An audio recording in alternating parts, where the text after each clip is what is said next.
राजी जाधव, विष्णू जाधव आणि कैलास निकाळजे आणि भुमरे सरपंच यांनी जो लढा दिला त्यांना यश आलं, त्याच्याबद्दल त्यांना शुभेच्छा देतो आणि त्यांचं अभिनंदन करतो. फक्त प्रशासकीय असो किंवा प्रस्थापित असो, त्यांना एकच सांगू इच्छितो या माध्यमाद्वारे की समोरच्याला चिल्लर समजलं याच्याला काय होते, ही जर भूमिका ठेवली तर असं इचकून बसते. म्हणून समोरच्याला चिल्लर समजू नका आणि योग्य माणसाला त्याचा दर्जा द्या. तुम्हाला कोणी त्रास देणार नाही. सगळेच कपड्याखाली सगळेच आहेत, पण एक पद्धत असते. समोरच्याला फालतू समजले की असं घुसत असते.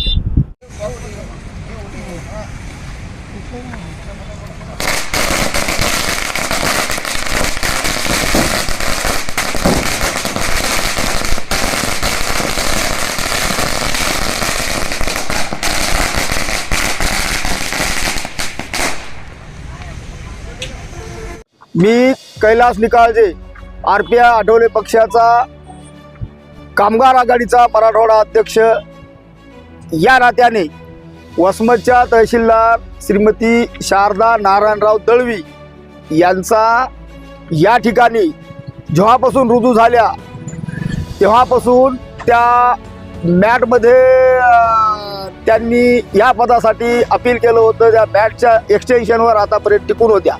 वसमतला गौण खनिज आणि रेती आणि क्रेशर या तीन गोष्टीवर या शारदा मॅडमचं इथं सेवा होती. या सेवेमध्ये त्यांनी लाखो रुपयाचा, कोट्यावधी रुपयाचा यांनी संपत्ती आणि माया गोळा केली. विषय असा आहे, या ठिकाणी प्रस्थापितांसोबत यांचे हातात हात मिसळून यांनी आजपर्यंतचा कार्यकाळ केला. म्हणून या ठिकाणी 150 ते 200 रेतीचे वाहनं,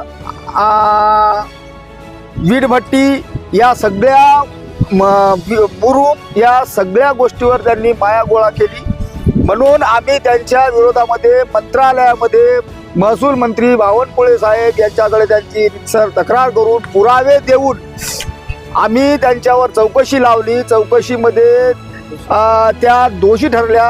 हिंगोलीचे ॲडिशनल जिल्हाधिकारी कांबळे साहेब आणि पुट्टुकुडू समाधान पुट्टुकुडू या लोकांनी चौकशी केली. चौकशीचे पुरावे आम्ही सादर केले.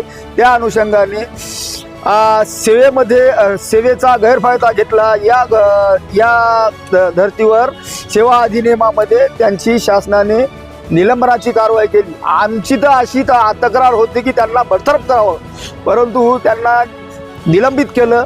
त्यामुळं या ठिकाणी असे लुच्चाट आणि पोट भरून आणि जनतेची लूट करणारे अधिकारी या ठिकाणी येऊ नये. ही वसमत आहे. वसमतमध्ये प्रस्थापितांना धडा शिकवणारे कार्यकर्ते आणि जनता ही प्रस्थापितांना त्याची जागा दाखवत असते. म्हणून आज आमच्या 1 वर्षाच्या प्रयत्नाला फळ भेटलेलं आहे. त्यामुळं मी शासनाचे आमचे श्रीकांतराव भुमरे सरपंच व विष्णू जाधव यांच्या आमच्या तिघाच्या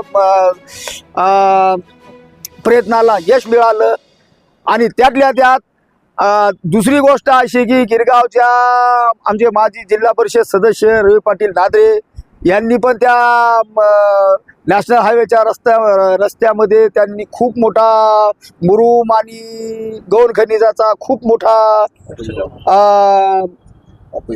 अपव्यवहार केला. त्यामुळं आम्हाला त्यांचा बडतर्फ होण्याची आशा होती, पण त्यांना निलंबित केलं. ते शासनाचे मी आभार व्यक्त करतो.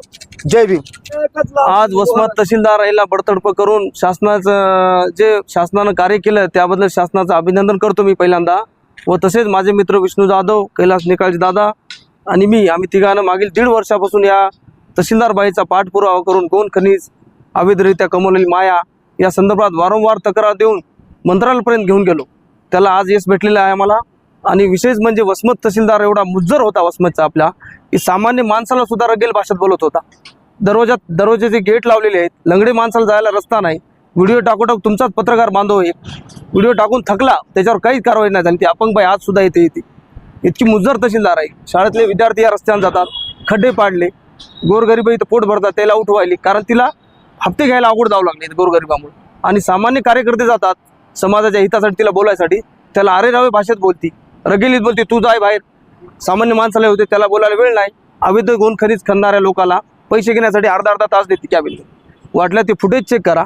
आणि वसमत शहरातील जेवढे प्लॉटिंग धारक आहेत, जसं हायटेक प्लॉटिंग, जवळा खंदारबन आणि सप्तगिरी, याच्यामध्ये माझा असा संशय आहे की इथले स्थानिकचे तलाठी किंवा तिचे जवळचे जे मंडळ अधिकारी, जवळचे जे लोक आहेत, जसे आम्ही तक्रारीमध्ये दिलेले आहेत, त्या लोकांच्या नावावर तिनं प्लॉट घेतले असे आमची शंका आहे. माझी अशी इच्छा आहे शासनाला की ईडी मार्फत त्याची चौकशी करावी आणि या प्लॉट धारक आणि तिनं कमवलेली बिल्डिंग, मयूर बारच्या पाठीमागे 1 कोटीची बिल्डिंग बांधली तिनं, खात्याने चौकशी करण्यात यावी ही विनंती.